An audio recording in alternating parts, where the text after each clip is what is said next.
Thanks for coming today, either in person for our live Action Builder 101 training, or if you're watching this later as a recording.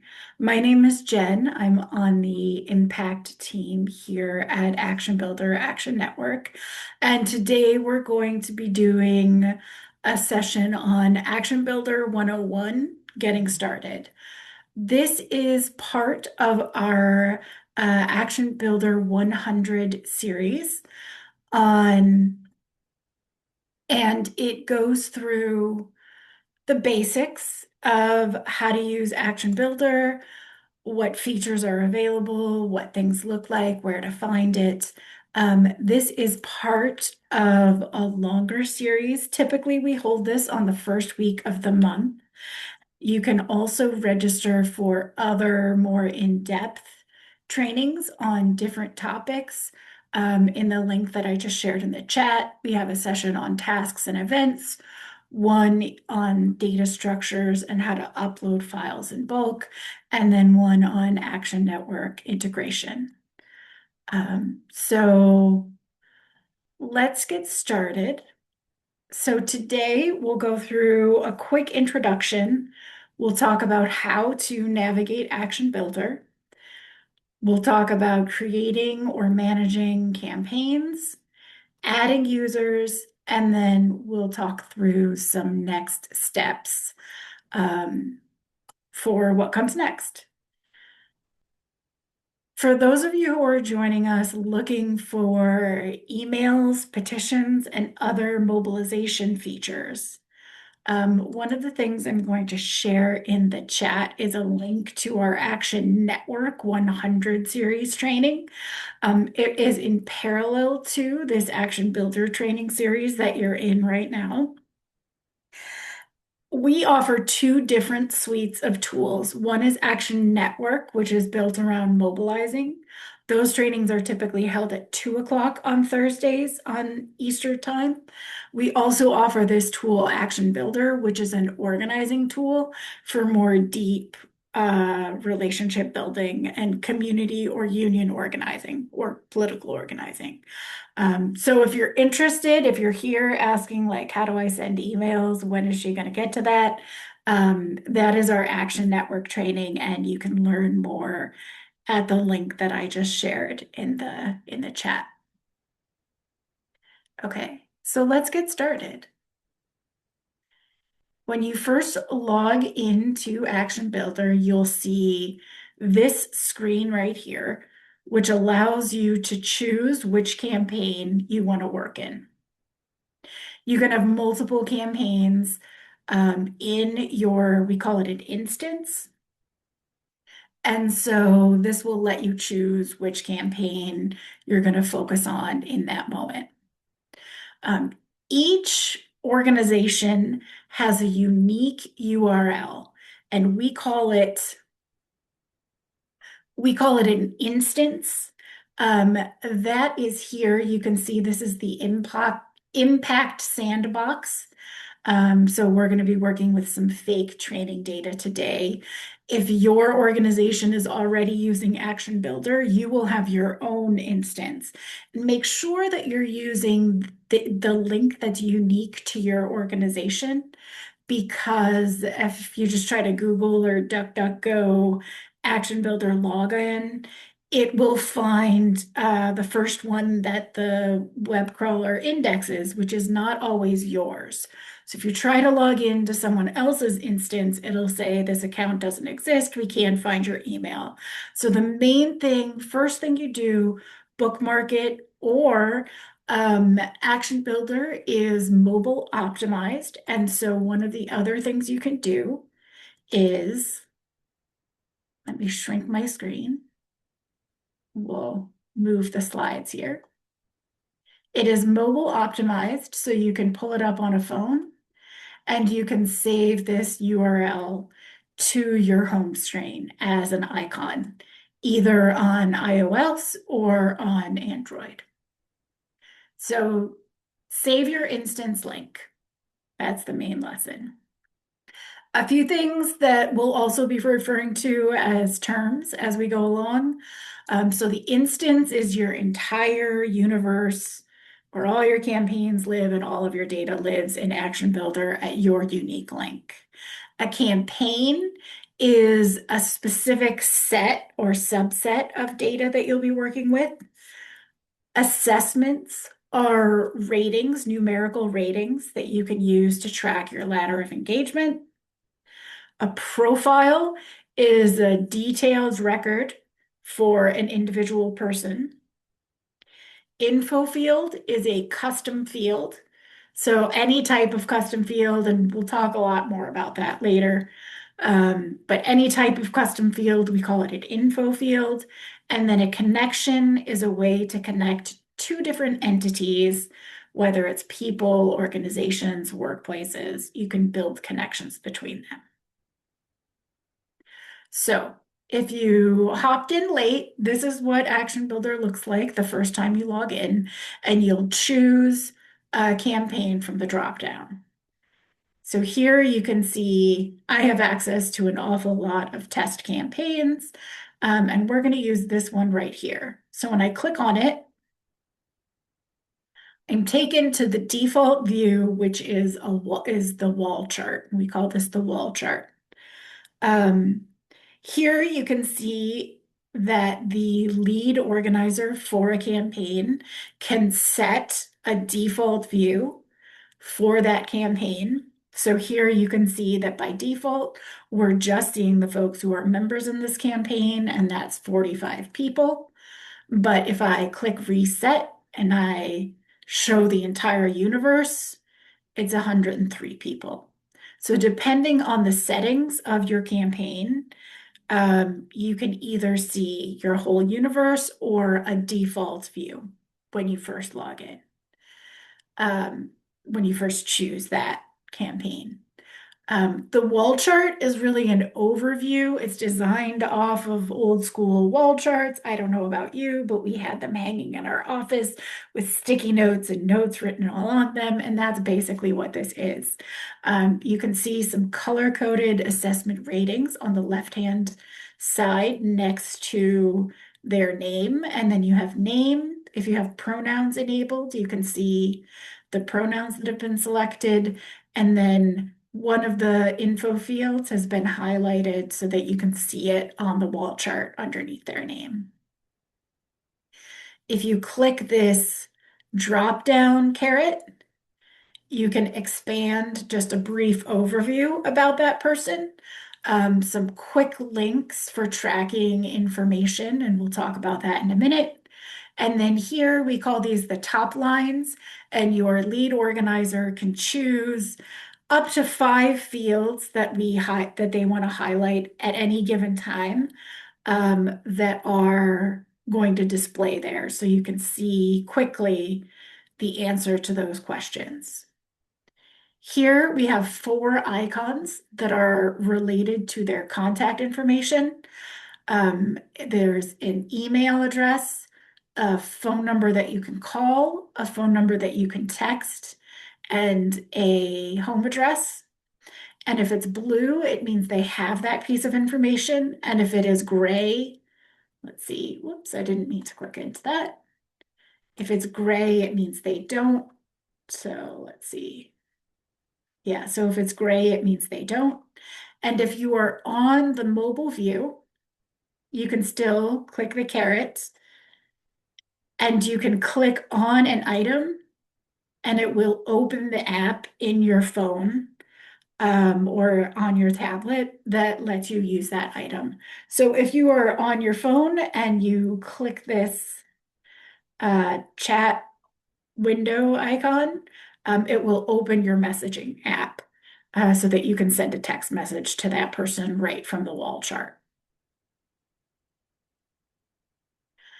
Other things, when you click into a person's record, there are a lot of pieces of information that you'll find about that person. At the top, again, is their assessment rating, their name, and the one piece of information, the info field that has been highlighted from the wall chart, over here on the right, you can see the top lines. And then on this profile tab, you'll see their name and pronouns, age and date of birth, languages that they speak, and then different pieces of contact information, email addresses, phones, addresses, and social media. When you click the edit link, you can add information. So if this person has a preferred name that's different than the legal name on, say, an employer file, or on a petition that they signed, you can say, maybe this person's name is Baranold, but he goes by Barry. And you can save it and it will update that information automatically. And any other user that is also using this campaign will see those changes in real time. Here, you can have multiple email addresses, multiple phones, multiple addresses, multiple social media. To add another one, you can just click add. And you can say Barry, mark whether it's home or work using this radio button. And then you can mark off whether it's been confirmed or whether they're subscribed to receive emails from your mass email list. And then it will update that list and tell you the last time that it's been added. You can also mark information as bad if you know it's not correct. So using these three dots here, you can mark it as bad or do not contact, or you can edit it. But typically we recommend, rather than overwriting information, that you just mark it as bad. You'll get a pop-up and then you can see that it's bad. And that way, if that email address or phone number address shows up on a list in the future, you'll know, oh wait, we don't need to re-enter that and try it again. We know that it's bad because we've saved it. For social media, in addition to kind of the standard social media fields, you can track WeChat and WhatsApp. So if you're using those ways to contact people instead of phone numbers, you can click on it and then add that information using the social media tracking fields. So that's the profile page. The activity tab is very cool. It lets you see every change that's been made to this person's record in reverse chronological order. So you can see I just updated Barry's contact information, his email, and so you can see that it's been changed. You can see on the 13th, someone added a note, had a great conversation, and added a connection to a different entity. Back on January 6th, an info response was added. And so this is really helpful for being able to find out the last time that a person was interacted with, especially if you have multiple folks reaching out to the same universe of people. The info tab here is a list of all connections and all of the info fields that have been set up for your campaign. And this can be highly customizable. So here you can see we have some actions that they've taken. They shared their story. They took a photo. You can also attach responses to a field. So here you can see they took a photo and here's the photo that was taken. So you can add multiple responses. You can add, depending on the type of field, either a date, a number, a note, or an address. So here, and then you can, if it's been enabled, you can upload a file. And that will save the information. And so all of these depend on what is right for your campaign and for your instance. There's some fields that have these little red bullseyes next to them or electron clouds next to them. And that means that it's something called a universal field. And so that means that if Barry is in multiple campaigns, so say he's in a transportation justice campaign and a housing access campaign and a healthcare equality campaign. You'll be able to see the responses to any field that has this little pink circle next to it across multiple campaigns. So one person can be in more than one campaign, and you can see that information across it. We'll do an entire hour-long training on events, and so you'll find more here, but you can track RSVPs for a person and attendance for events that they've attended, and then you can add notes based on conversations you have with them. So for example, here we had a follow-up, Gary, about getting more engaged, signed off to speak at the meeting on Saturday.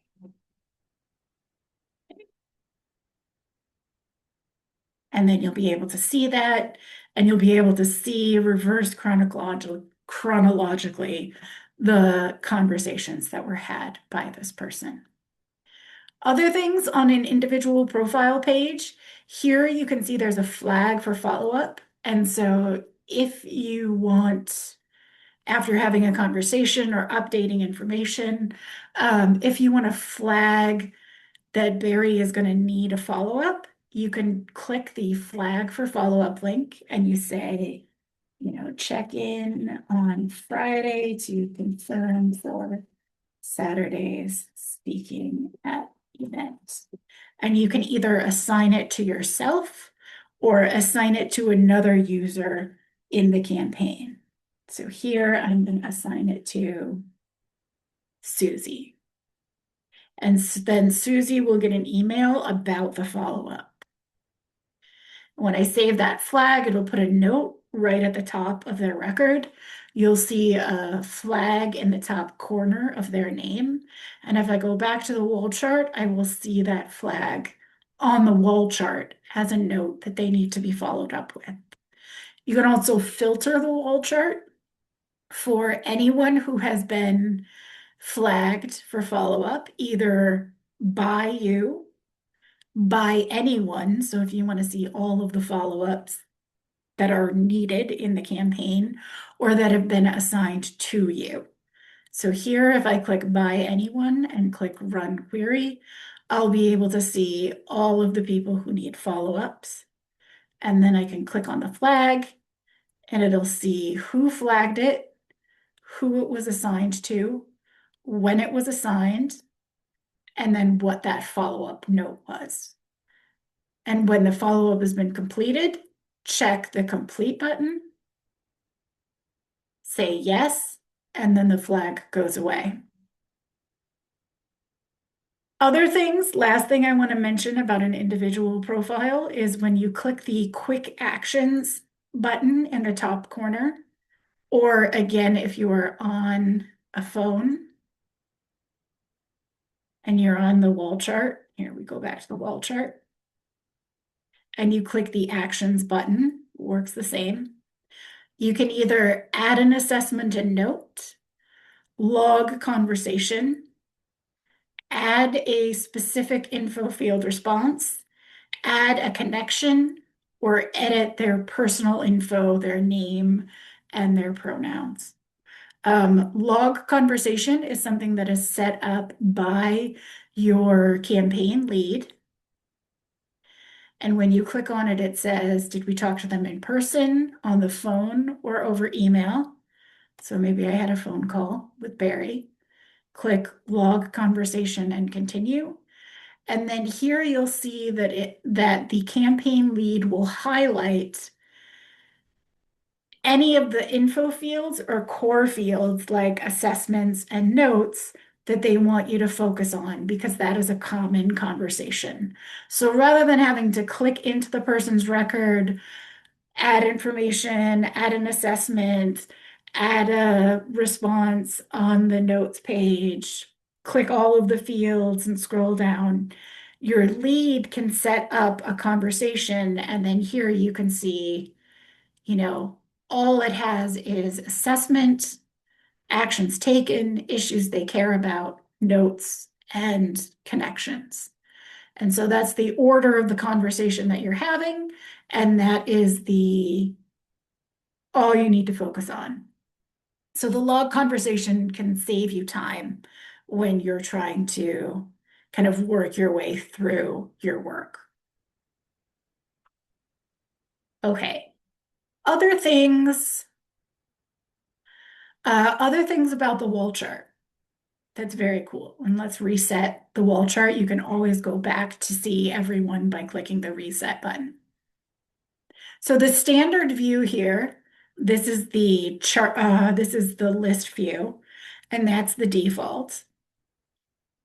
Here we have something called chart view, and this lets you do some basic visualization of the data that's in your campaign. So here, this is a worker organizing campaign. And if I click on chart view, I'll see these assessment ratings. And so let me open this in another tab so that you can see what I'm talking about.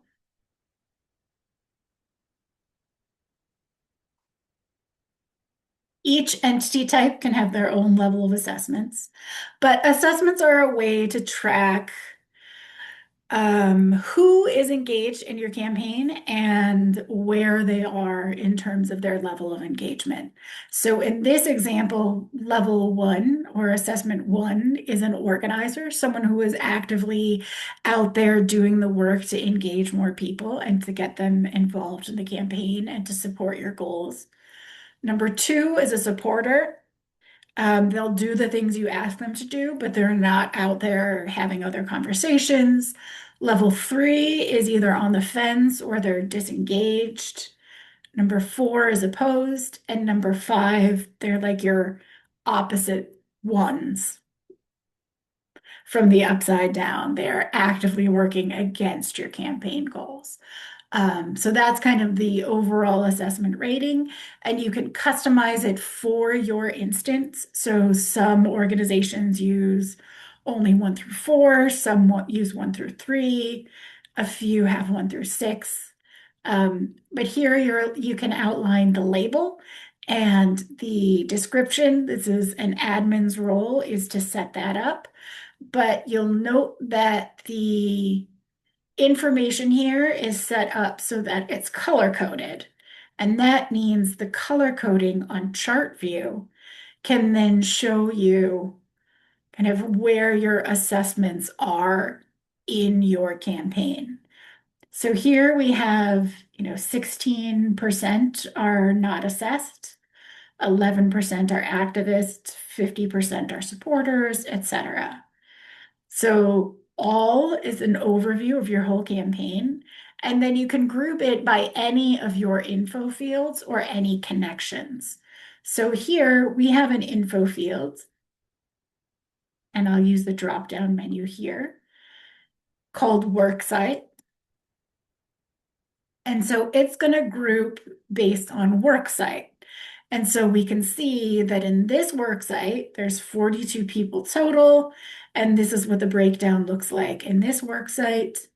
In this worksite, there's 35 people total, and this is the percentage breakdown in this worksite. And then we have 26 people who don't have a worksite listed. So this is a way to let you see, maybe it's based on a committee that folks are engaging with, or maybe it's based on issues, or you can also sort by, instead of an info field, you can sort by location, and you can sort by city, state, or postal code. So if you're doing kind of geographical organizing, you can see in certain areas, where is there more support than others? So chart view is really a basic visualization. You can also sort, in addition to assessments, you can sort by a field response. So if I wanted to see, who had signed a mission statement, yes or no, based on area. Oh, that's not a good field. Sorry.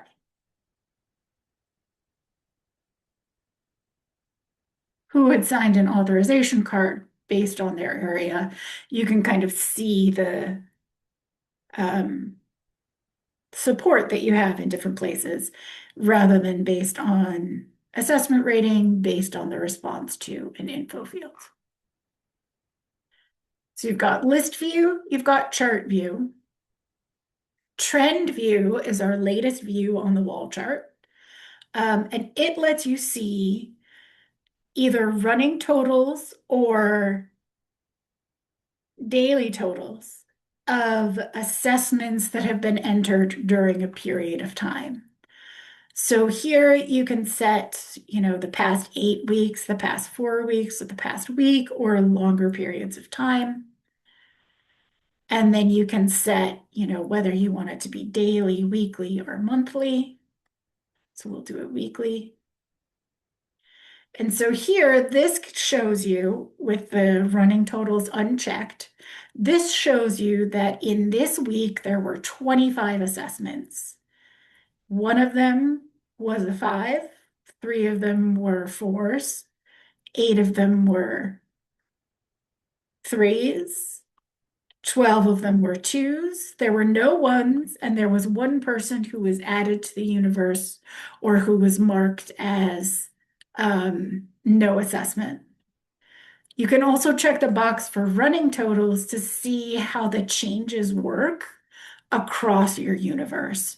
So unchecked box means these are the submissions for the assessments that were made, but this lets you see a picture of what does your whole universe look like? Has it grown? So clearly here on this week, there was an upload that added some people who hadn't been in the universe before. It's really great. I recommend if you have an instance and you're starting to use it, play around with it. It's kind of difficult to show with a trading database because we're not adding assessments every day like you are with a live campaign. But we love to hear how it's working for folks. Okay. List view, trend view, list view, chart view, trend view, and our last view is a map. So this will let us see on a geographic map all of the entities that are in our universe. So you can see this 25. I'm going to zoom in a little more closely. And then as I get closer, it breaks out. And you can see those folks on the map where there's a little green circle that has multiple numbers. It means that multiple people live at this address. And if you click on it, you can see a list of who those people are over here. And there is a purple tag in the corner. It means that that is a connection that exists. And so you'll be able to see this person has 2 connections, and you can see what those connections are. I will talk about connections in just a second. So this map is really helpful for kind of visualizing if you're doing geographic organizing, where have you been, where do your people live, and you can see for ones where there are not multiple people living at the same address, they are color coded based on the assessment of the color coding. So you'll be able to see where are your pockets of activists? Where are your pockets of dissent if you're doing geographic organizing? Any questions about the wall chart so far? I know I've been talking for a while already. Feel free to type in the chat if you have anything as we go along. Okay. We'll go back to the wall chart. A couple of things here. So if you click on a person, and you go back to the info tab, you can see that there are 2 different types of entity or 2 different types of connections that are set up. So there are people, and there are people and organizations. And all we've seen so far on the wall chart is people. If I use this drop down here, you can see that there is another type of entity called organizations. So I'm going to check that box and uncheck this box. And you can see, let me move to another campaign by this. Let's see. Okay. So in this one, you can see that there are work sites and organizations. So I'm going to click work sites and run that query. Nobody's a member, sorry. And so you can see a list of work sites. You can track notes about each work site. So you can add custom fields about and contact info about a specific work site. So, is it publicly accessible or is it only as a guest or do you need a badge? And then here you can add connections to other entity types. So if you have people and you have work sites, we can add a connection by searching for a person's name. You can add notes about that relationship. And then you can add custom info fields about the relationship. So Steve works on team A, and he works in the communications department, making the promotional videos, and he works on day shift, right? So those things are not specific to Steve. They're not kind of innate traits of Steve. So they're not people custom info fields. And they're not about the employer because they're about what Steve is doing at that employer. It has multiple departments. It's about the relationship between Steve and the employer. So there are three sets of info fields that you can create depending on kind of what you're tracking here. And so now we've tracked all this information about Steve's relationship with this specific employer. And so whether we are on that employer's website or on that employer's profile page, or we're on Steve's page, we can see that information and we can open up and kind of view that information.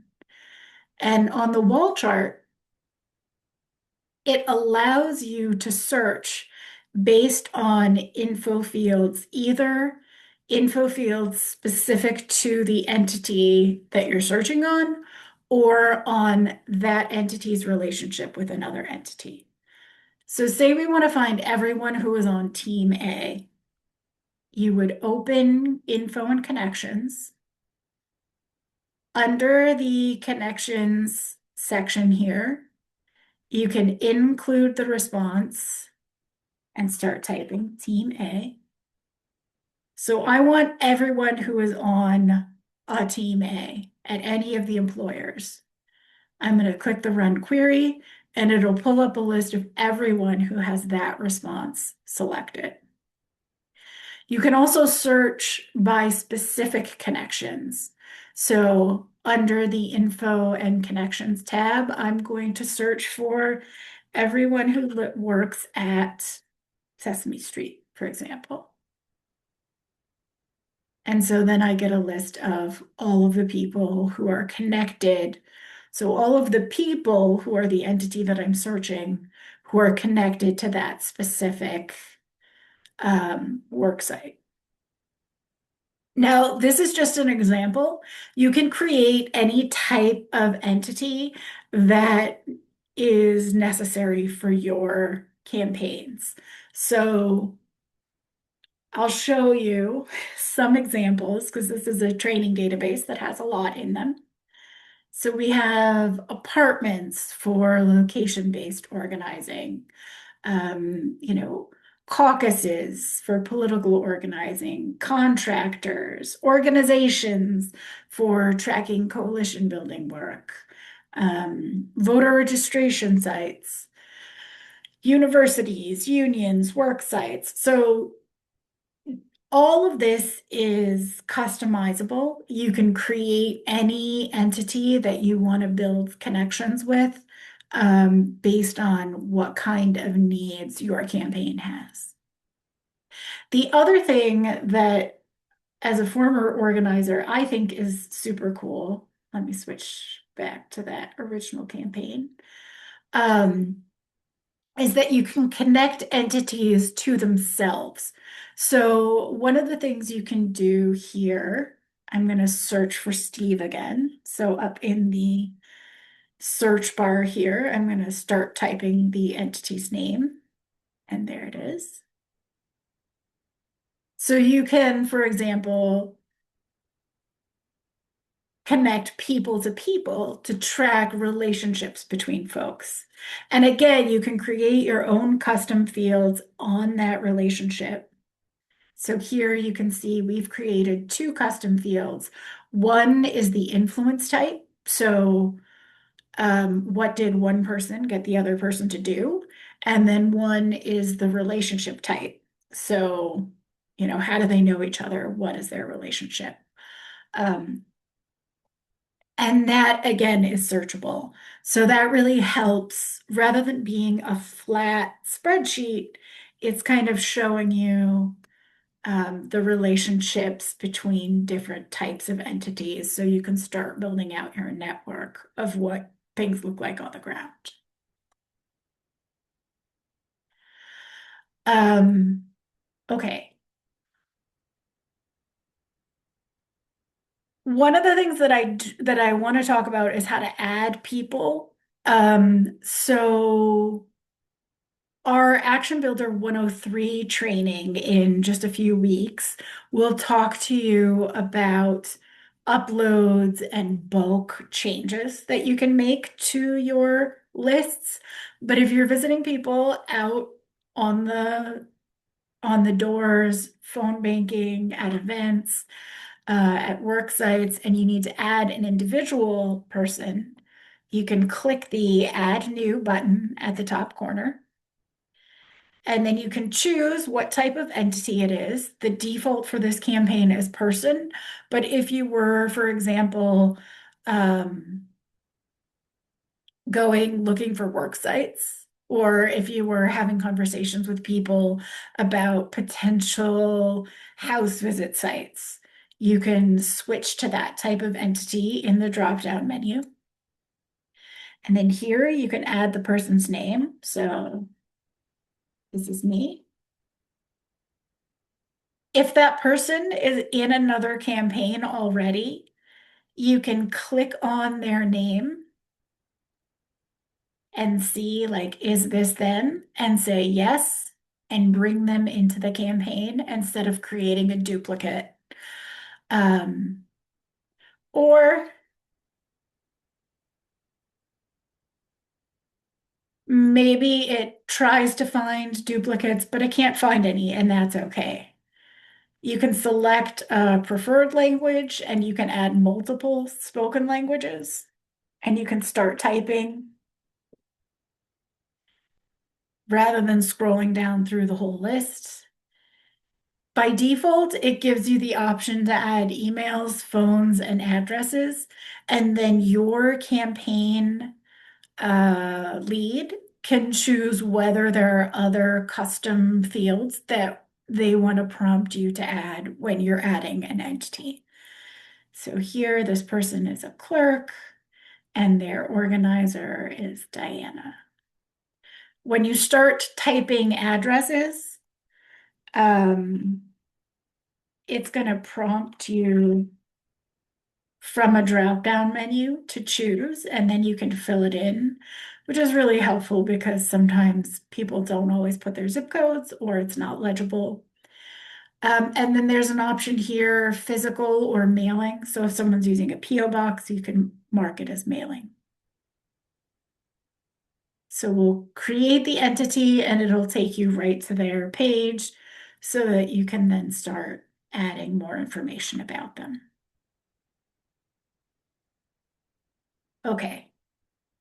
A lot of information that I just threw at you. The last couple of things that I want to talk about are adding different users and different kind of types of ways of managing your campaign. So let me share a link here. This link that I am sharing in the chat is about the different user types that are available in a campaign. So here, if you go to the Users tab, you'll be able to see all of the users that are in all of your campaigns. But if you click on an individual person's name, you can go into their record and you can choose which of their campaigns they have access to or not.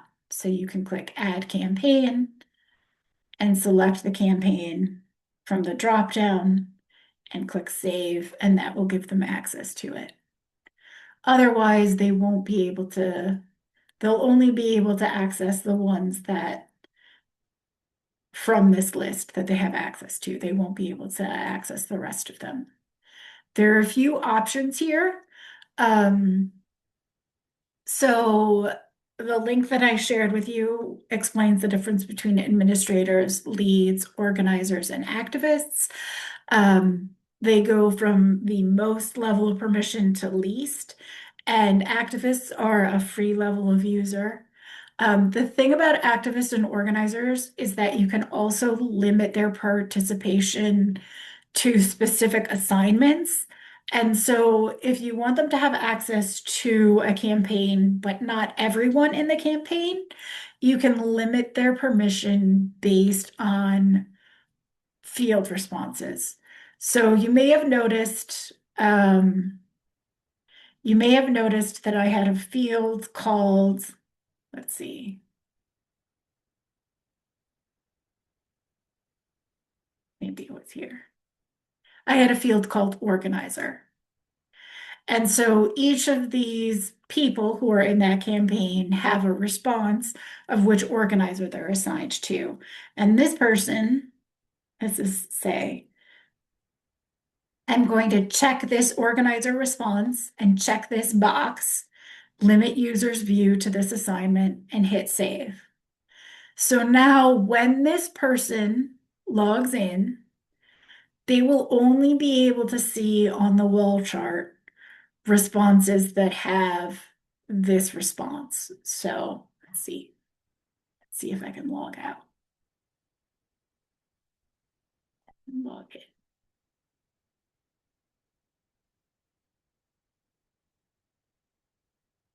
So if I go to 102 Action Builder Training, nobody had that response, so the wall chart is blank.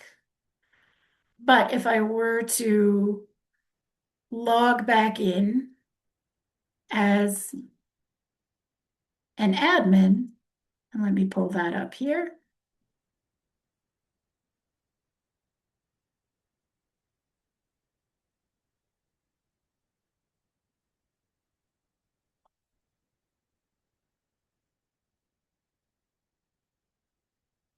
You can see there are 46 people in this campaign.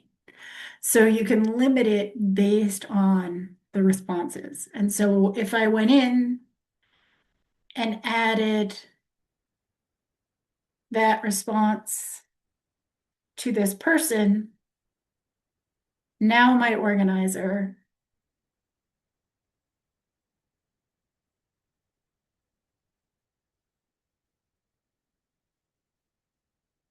will be able to see, oh, let me log out and log back in one more time.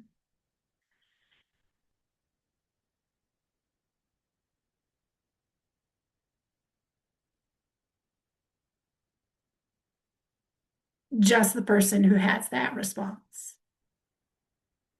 So if you have, for example, someone who's a committee chair, you can give them people who have an info field associated with that committee, and then they'll only have access to the people who are members of the committee.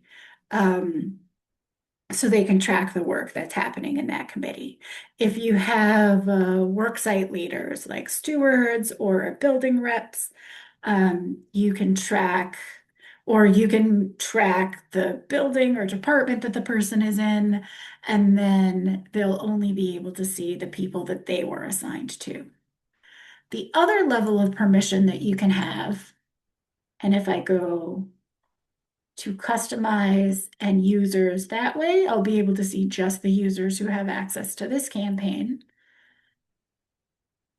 is to check the box to limit users' view to this assignment and not select anything from the dropdown. And that will let them see assignments we'll talk about in 2 weeks during Action Builder 102, assignments that they've been given in tasks and event turnout, but they will not be able to see the wall chart or a person's record at all. They will only be able to see the specific task that you assign to them. So this really gives you, in addition to the wall chart assessments that let you rank the ladder of engagement for your entire universe, these different activist and organizer user levels let you have your folks ease into taking more responsibility without giving away the keys to your entire database. So with organizers, for example, if I go here to the Customize tab, you can choose whether you want to allow organizers to export or not. Admins can never, activists can never export. Organizers, you can choose whether to allow them to export or not. So it really kind of lets you work up to bringing people on to more and more responsibility. Okay. Other things, you saw how those info fields worked. But for example, if you have an organizer who maybe has access to the whole universe, but they are frequently accessing a particular subgroup that they're always assigned to. So for example, if I'm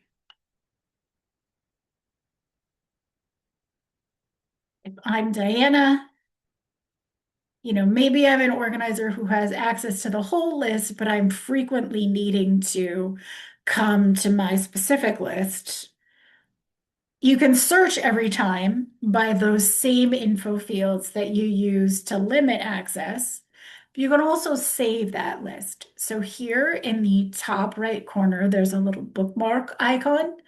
If you click Save Query, you can say Diana Turf.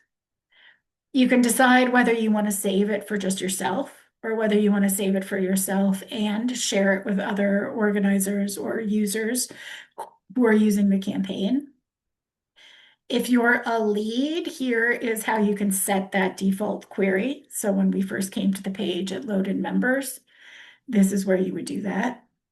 So I'm going to save Diana's turf and share it with other users. So now we can see this is a list of 22 people. I'm going to reset it. And the icon right next to it, that is the load query icon. We can search for that turf. Here is Diana. Yes, I want to replace it and I want to run that query, and it loads it right away. So if there are lists that you're pulling over and over and over, you can then save those queries, whether they're simple, like pulling up a single response, or much more complicated. And it's going to pull, rather than downloading it and saving it to a spreadsheet, and then you kind of need to do that query again next time, it'll give you the most recent results for that query. Other things that you can do with queries that are pretty cool is you can include and exclude. So this is just including that one response, but you can also include and exclude. So here, if I load my query here, people who said they'd take a photo but didn't. So I have an info field for willing to activities and an info field for activity completed. And so I'm going to run that query of people who actions willing to was yes, and actions taken was exclude the yeses, and that gives me those three people. So you can get really complicated with these queries. It's not just a one-off filter of, that one field of whose turf is assigned to. You can get really complicated with it. Other things about users is that um, other thing about users is that if you have a profile that already exists in your universe, you can add that person and make them a user. So here, if I want to make Sarah a user, there's this promote link right here. And if I click on it, it will by default limit her view as an activist. She can't have access to anything except her assignments, but you can edit changes and then you can invite her to become a user. So there are lots of things that you can do with user permissions and with wall chart searches to kind of spread out the work and to pull the list you need and to get your organizing done in a way that is secure, readily accessible. It's a wall chart in your pocket.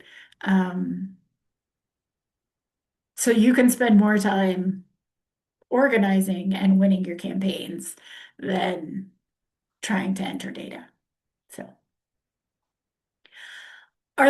I know I just threw an awful lot of information at you. Are there any questions today as we start to wrap up?